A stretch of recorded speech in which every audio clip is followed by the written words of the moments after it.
ఇచ్చాను. దోతల పేతురు పక్కన నిలిచి తట్టి త్వరగా లెమ్మని చెప్పాను. అతని లేపగా సంకెళ్ళు తన చేతి నుంచి ఊడిపోయిను. అక్కడి నుంచి ఒక గేటు దాటించింది, ఇంకొక గేటు దాటించింది, మూడవ గేటు కూడా దాటించి బయటకు తీసుకొచ్చింది. ఈ దోత ప్రియులరా ఆటంకములు తొలగించేటువంటి దోత. ఫస్ట్ దోత కాపాడే దోత, రెండవ దోత బలపరిచే దోత, మూడవ దోత స్వస్థపరిచే దోత, నాలుగవ దోత ఆటంకములను. ఎన్ని ఆటంకాలు మన కుటుంబ జీవితాలు, దేవుని సన్నిధికి రావటానికి ఆటంకాలు ఆటంకాలు ఆటంకాలు. మాకు కూడా ఆటంకం వచ్చింది, చిన్న ఆటంకం ఇక్కడికి రావటం. ఆ దూతను పంపించి ఆటంకాలని వెంటనే కొన్ని గంటల్లోనే తొలగించి, ఆటంకాలని అభ్యంతరాలను తొలగించి క్షేమంగా ప్రభు తీసుకొచ్చాడు. దేవునికి స్తోత్రం. కనుక ప్రియులరా, దేవుడు తన దూతను పంపించి మన మార్గం అంతటిలో కూడా కాపాడి కరుణించేటువంటి దేవుడు మన ప్రభువాడు. కనుక ప్రియులరా, మరి ఆఖరిగా ప్రియులరా, మరి మన కొరకు మరి దేవుడు అద్భుతమైనటువంటి కార్యాలు చేసేటువంటి దేవుడు. యేసు ప్రభువారు చనిపోయాడు, సమాధి చేయబడ్డాడు. పెద్ద రాయి పెట్టేసేసారు. ఇప్పుడు సలోమి, మరి మరియా, ఇంకా కొంతమంది ఇతరులు తెల్లవారుజామున ఏం తీసుకెళ్తున్నారు? సుగంధ ద్రవ్యాలు తీసుకెళ్ళి యేసు దేహానికి పోయటానికి వెళుతున్నారు. యేసు ప్రభు వారు ఏమన్నారు? నేను చనిపోతాను, తిరిగి మూడవ రోజున లేస్తానని చెప్పిన మాటలు కూడా వీళ్ళు మర్చిపోయి మూడవ రోజున అక్కడ ఉంటాడు, ఆయన దేహానికి ఇవన్నీ పోద్దామని తీసుకెళ్లారు. ఏమండి? కనుక ప్రియులరా, వీళ్ళ అపనమ్మకాన్ని చూసి దేవదూతను పంపించాడు దేవుడు.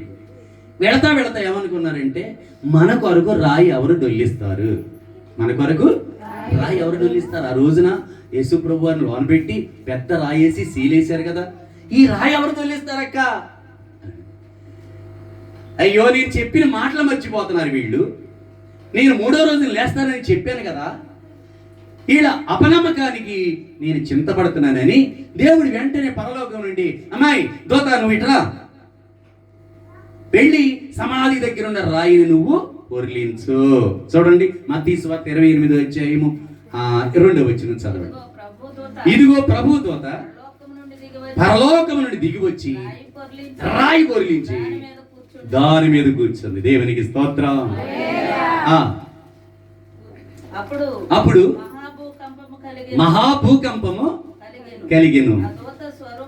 ఆ దూత స్వరూపము మెరుపు వలె ఉండెను. అతని వస్త్రములు తెల్లగా ఉండెను.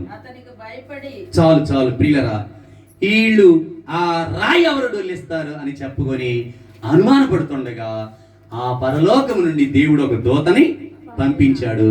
ఆ దూత ఏం చేసింది? రాయి ప్రక్కకు తొలగించాడు. దేవునికి స్తోత్రం. పరలోకము నుండి ప్రభు దూత వచ్చి రాయ తొలగించి వేసింది.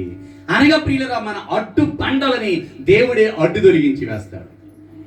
ఏ అడ్డు బండలు ఉంటున్నాయో అడ్డుల్ని దేవుడు తొలగించి వేస్తాడు. భయపడద్దు, దిగులు పడద్దు. అడ్డు బండని దేవదూత పంపించి దేవదూత ద్వారా బండని పక్కకి డొల్లించి వేశాడు. నీకు ఏది అడ్డుగా ఉన్నదో ఆ అడ్డు సమస్యలన్నిటిని కూడా దేవుడు తొలగించి గొప్ప మేలులు మనకి దయచారు. ఇప్పుడు ఖాళీ సమాధి చూశారు. ప్రభు ఏడి ఆయన మీతో చెప్పాడు కదా, ఆయన ముందుగానే లేచాడు, పలానా శిష్యుల దగ్గరికి వెళ్ళారు, మీరు కూడా వెళ్ళండి అని ఆ దేవదూత వాళ్ళకి చెప్పి బలపరిచింది. దేవునికి స్తోత్రం. కనుక మన కొరకు రాయి ఎవరు డొల్లిస్తారు పక్కకి? మన కొరకు ఈ సమస్యలు ఎవరు తొలగిస్తారు? అడ్డుబండలు అయిపోయినాయి, సమస్యలు అయిపోయినాయి, ఇరుకులు అయిపోయినాయి, ఇబ్బందులు అయిపోయినాయి. మన కొరకు ఈ సమస్యలు ఎవరు తొలగిస్తారు? ఇదిగో దేవదూతను పంపించి ఏ అడ్డులు ఉండయో అడ్డుల్ని దేవుడు పక్కకి తొలగించి వేసి మేలులు మనకి దయచేస్తాడు. దేవునికి స్తోత్రం. కనుక ఈ రాత్రికాల సమయంలో వినినటువంటి మాటలు 4 దేవదూతల గురించి విన్నాం. హల్లెలూయా. ఆయన దగ్గర కోటానుకోట దేవదూతలు ఉండి మరికొన్ని దేవదూతల్ని గురించి చెప్పాలంటే మనం నిద్రలోకి వెళ్ళిపోతాం, కష్టాల్లో పడిపోతాం. హల్లెలూయా. మరలా దేవుని కృపను బట్టి మనం కొన్నిసార్లు దేవుని చిత్తంలో దేవుడు అనేక సేవకుల ద్వారా మాట్లాడుతూ ఉంటాడు. ఫస్ట్ దూత కాపాడే దూత. రెండవ దూత బలపరిచే దూత.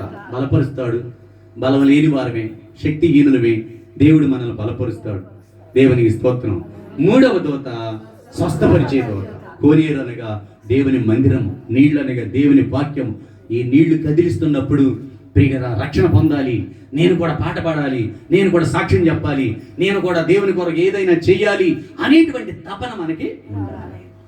ఒక పాస్టర్ గారు ఇట్లాగే కోటాలు పెడితే 3 రోజులు, 3వ రోజున భోజనాలు పెట్టాలి అందరికీ. అమ్మా కూరగాయలు తెచ్చాను కానీ కరివేపాకు మర్చిపోయాను, కరివేపాకు మార్తోలు ఇంటికాడ ఉంది చెట్టు, 3 రోజులకు సరిపడా అయ్యగారు ఇమ్మన్నాడని చెప్పిరమ్మా అని ఒక బిడ్డను పంపిస్తే ఆమంది, అయ్యగారి కాళ్ళు కూడా ఈ చెట్టు మీద బండియా, నేను నిన్న 2000కి అమ్మానమ్మాయి, చెట్టు ఎండిపోయిందని చెప్పు. కరివేపాకు కూడా ఇవ్వలేనటువంటి బలహీనతతో ఉన్నటువంటి పరిస్థితి. అమ్మో అయ్యగారు చెప్పాడా, ఆ పక్క ఇరుసుకెళ్ళొచ్చు అనొద్దు. దూకుతామా? కొన్ని విషయాలు తెగించి మాట్లాడలేము. 5 రోజులకి ఏమైందో కోటాలు అయిపోయినాయి, 5వ రోజున చెట్టు నిజంగానే ఎండిపోయింది. చూసింది 2000 కొనుక్కెళ్తాడు, వస్తాడు అనుకుంటే రాలేదు. ఇదేంటి, ఇది ముడతపడిపోయింది, ఎండిపోతుంది అనుకుని ఆమెకు భయం వచ్చింది. 4 లీటర్ల పాలు ఇచ్చే గేదె ఉంది, ఇది కూడా ఎండిపోద్దేమో అనుకుని బైబుల్ తీసుకొని పాస్టర్ గారి కాళ్ళ మీద పడింది వచ్చి.